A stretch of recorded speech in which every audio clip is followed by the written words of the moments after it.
नमस्कार दोस्तों, कैसा चल रहा है? बढ़िया। तो आज आपको सुनाती हूँ सुभद्रा कुमारी चौहान जी की लिखी कहानी जंबक की डिबिया। सुभद्रा जी का जीवन और लेखन देशभक्ति की कविताओं से भरा रहा।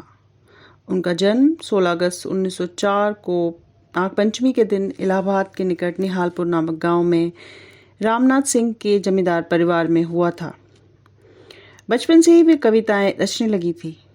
इलाहाबाद के स्कूल में महादेवी वर्मा उनकी जूनियर और सहेली थी।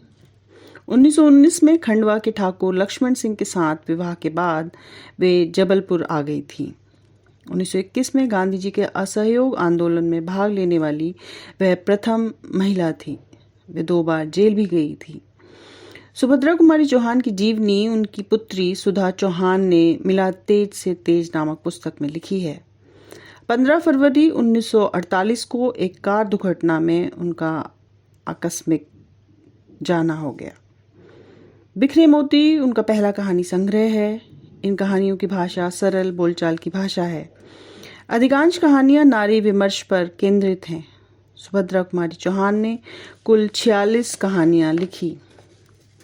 सम्मान तो उन्हें अनगिनत मिले, पर जो सम्मान भारतीय तटरक्षक सेना ने 28 अप्रैल 2006 को उनकी राष्ट्रप्रेम की भावना को सम्मानित करने के लिए दिया, वो उल्लेखनीय है।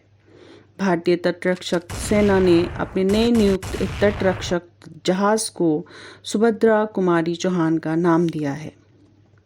उनके कहानी संग्रह हैं बिखरे मोती, उन्मादिनी, सीधे साधे चित्र, और कविता संग्रह हैं मुकुल, त्रिधारा, मुकुल तथा अन्य कविताएं। उनकी लिखी अमर रचना झांसी की रानी को शायद ही कोई भारतवासी न जानता हो। खूब लड़ी मर्दानी वो तो झांसी वाली रानी थी, बुंदेले हर बोलों के मुंह हमने सुनी कहानी थी। तो अब शुरू करती हूँ उनकी लिखी एक बहुत ही मार्मिक लघु कहानी जंबक की डिबिया। इस जंबक की डिबिया से मैंने एक आदमी का खून जो कर डाला है, इसलिए मैं इससे डरता हूँ। जानता हूं कि यही जंबक की डिबिया मेरी भी मौत का कारण होगी, प्रोफेसर साहब ने कहा और कुर्सी पर टिक गए। उसके बाद हम सभी लोगों ने उनसे पूछा, जंबक की डिबिया से मनुष्य की हत्या आखिर हो ही कैसे सकती है? सिगरेट बुझाकर एस्ट्रे पर फेंकते हुए प्रोफेसर साहब ने कहा, बात उन दिनों की है जब मैं बीए फाइनल में पढ़ता था। केठानी हमारे घर का पुराना नौकर था, बड़ा मेहनती, बड़ा ईमानदार। महीनों हमारी माँ जब घर के बाहर रहती थी, वह सारे घर की देखभाल करता था। एक चीज़ भी कभी इधर से उधर नहीं हुई। एक बार यही बरसात के दिन थे। मेरी छोटी बहन के शरीर पर लाल लाल दाने से उठाए थे और उसके लिए मैं एक जंबक की डिबिया खरीद लाया। मेरी माँ मशीन के सामने बैठी कपड़े सिल रही थी। आसपास बहुत से कपड़े पड़े थे। वहीं मैंने वह डिब्बी खोली और बहन के दानों पर जहां तहां लगाया और डिब्बी माँ के हाथ में दे दी। पास ही केठानी खड़ा खड़ा धुले हुए कपड़ों की तह लगा रहा था। जब मैं बहन के दानों पर जंबक लगा चुका, तब केठानी ने उत्सुकता से पूछा, काय भैया, ई सब अच्छो हुई जई हैं? मैंने कहा, हाँ, खाज, फोड़ा, फुंसी, जलेकटे सब जगह यह दवा काम आती है। इसके बाद केठानी अपने काम में लग गया और मैं बाहर चला गया। शाम को जब मैं घूम कर लौटा तो देखा घर में एक अजीब प्रकार की हलचल है। माँ कह रही थी, बिना देखे कैसे किसी को कुछ कहा जा सकता है? कहाँ गई? कौन जाने? बड़ी बहन कह रही थी, उसे छोड़कर और ले ही कौन सकता है? कल उसकी भाभी आई थी ना, उसके लड़के के सिर में बहुत सारी फुंसियाँ थी। पिताजी कह रहे थे, कहीं महाराजन न ले गई हो। अखिल उससे कह रहा था कि यह गोरे होने की दवा है। लड़के भी तो तुम्हारे सीधे नहीं हैं। पास ही बैठा अखिल पढ़ रहा था। पिताजी की बात में दिलचस्पी लेते हुए वह बोला, बापू, महाराजन तो हमेशा गोरे होने की ही फिक्र में रहती है। फिर मुझसे पूछा कि यह क्या है, तो मैंने भी कह दिया कि गोरे होने की दवा है। केठानी अपनी कोठरी में रोटी बना रहा था। उसे बुलाकर पूछा गया तो उसने कहा, जब भैया लगाई हती हमने तो तबई देखी रही, फिर हम नहीं देखन सरकार। मुझे पता नहीं क्यों गुस्सा आ गया। मैं बोला, तो डिबिया पंख लगाकर उड़ गई। केठानी ने मेरी तरफ देखा, बोला, भैया, मैंने कहा चुप हो जाओ, मैं कुछ नहीं सुनना चाहता। सुबह मैं डिब्बी लाया और इससे मैं गायब हो गई। यह सब तुम ही लोगों की बदमाशी है। केठानी कुछ ना बोला, वहीं खड़ा रहा और मैं अपने कमरे में चला गया। मैंने सुना वह माँ से कह रहा था, मालकिन चल के मोर कोठरी खोली, देख ली मैं का करी हूँ दवाई लेके जाके, फिर जौन चीज लागी मैं मांग न लई हूँ सरकार से।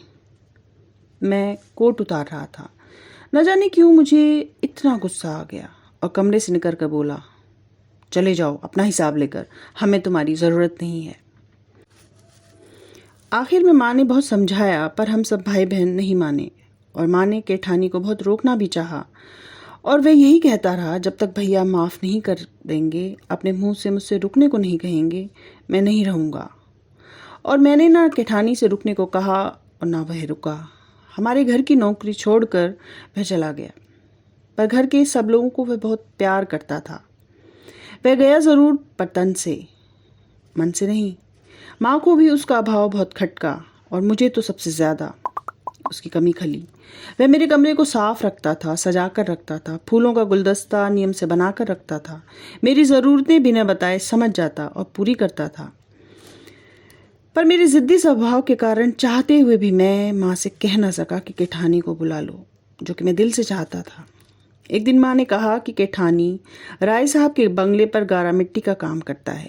मैंने सुना, मेरे दिल पर ठेस लगी। बूढ़ा आदमी, डगमग पैर, भला वह गारा मिट्टी का काम कैसे कर सकेगा।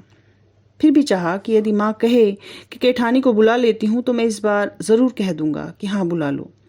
पर इस बार माँ ने केवल उसके गारा मिट्टी ढोने की खबर भर दी और उसे फिर से नौकर रखने की कोई बात ही नहीं की। एक दिन मैं कॉलेज जा रहा था, देखा केठानी सर पर गारे का तसला लिए रखे चाली पर से कारीगरों को दे रहा है। 40 फुट ऊपर चाली पर चढ़ा बूढ़ा केठानी खड़ा काम कर रहा था। मेरी अंतरात्मा ने मुझे काटा। यह सब मेरे कारण है और मैंने निश्चय कर लिया कि शाम को लौट कर माँ से कहूँगा, अब केठानी को बुला लो। वह बहुत बूढ़ा और कमज़ोर हो गया है, इतनी कड़ी सज़ा उसे नहीं मिलनी चाहिए। दिन भर मुझे उसका ख्याल बना रहा। शाम ज़रा जल्दी लौटा। रास्ते पर ही राय साहब का घर था। मजदूरों में विशेष प्रकार की हलचल थी।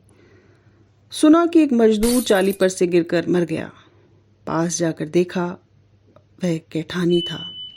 मेरा दिल एक आदमी की हत्या के बोझ से भारी हो गया। घर आकर माँ से सब कुछ कहा और कहा कि माँ उसके कफन के लिए कोई नया कपड़ा निकाल दो। माँ अपनी सलाई वाली पोटली उठा लाई। नया कपड़ा निकालने के लिए उन्होंने जैसे ही पोटली खोली, चंबक की डिबिया खट से गिर पड़ी। तो एक अंत यहीं तक था। कभी कभी सब कुछ जानते बूझते भी गुस्से और अपने झूठे दम्भ, ईगो की वजह से हम कुछ ऐसा कर जाते हैं जो शायद बाद में पछतावे लायक भी नहीं रहता। तो एक अंत इतना ही। मेरा ये चैनल लाइक, शेयर, सब्सक्राइब कीजिए। धन्यवाद। नमस्कार।